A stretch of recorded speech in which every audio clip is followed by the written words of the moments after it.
terjadinya kecurangan pemilu, penyalahgunaan kekuasaan, nepotisme, kemudian abuse of power, kemudian penyalahgunaan bansos, penyalahgunaan sirekap, penyalahgunaan PLT kepala daerah, semua dinyatakan oleh Mahkamah tidak terbukti dan tidak mempunyai alasan hukum, dan karenanya ditolak oleh Mahkamah Konstitusi.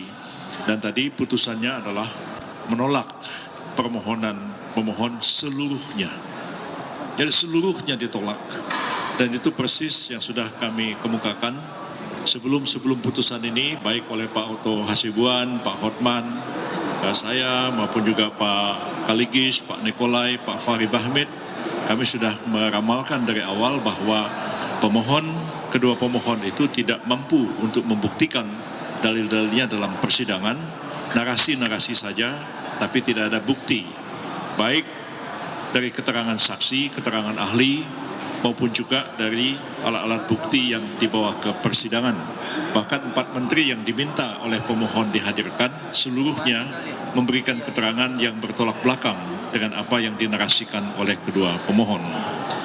Jadi putusan yang kita dengar sama-sama tadi adalah Mahkamah Konstitusi memutuskan menolak permohonan kedua pemohon seluruhnya.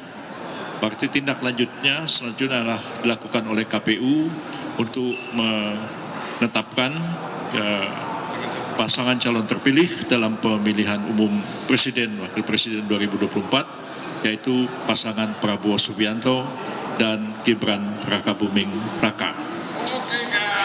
Selanjutnya kita juga sudah sama-sama mendengar tadi ada 3 orang hakim menyampaikan dissenting opinion, pendapat yang berbeda, ya, tapi seluruhnya punya pendapat yang hampir sama, dan putusannya menurut mereka pertama adalah meminta seharusnya permohonan dikabulkan sebagian, yaitu dilaksanakan pemilihan umum presiden ulang di beberapa provinsi di tanah air. Tapi satu hal yang tegas adalah bahwa dalam putusan itu, ya, 3 dissenting opinion itu tidak menyinggung sama sekali tentang diskualifikasi, sama sekali tidak ada.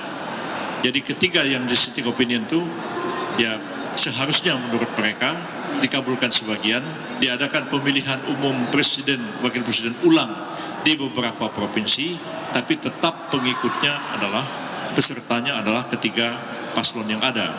Jadi permohonan kedua pemohon untuk mendiskualifikasi baik Prabowo Gibran dua-duanya ataupun hanya Gibran saja, itu ditolak oleh Mahkamah Konstitusi. Itu yang harus diingat betul, ya.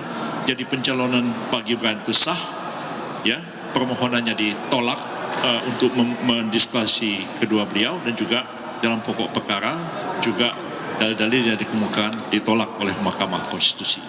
Jadi meskipun ada 3 orang hakim dissenting opinion, tapi itu sama sekali tidak mempengaruhi keputusan Mahkamah Konstitusi, yakni bahwa permohonan kedua pemohonan ditolak seluruhnya oleh Mahkamah Konstitusi, dan dengan demikian perkara ini dapat dikatakan quote and quote dimenangkan oleh Pak Prabowo Subianto dan Pak Gibran Rakabuming Raka.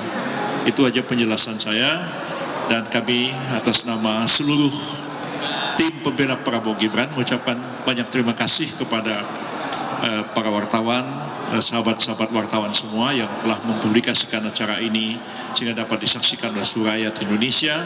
Dan juga kami menyampaikan permohonan maaf kalau sekiranya selama persidangan ini ada kata-kata yang tidak sepantasnya kami ucapkan.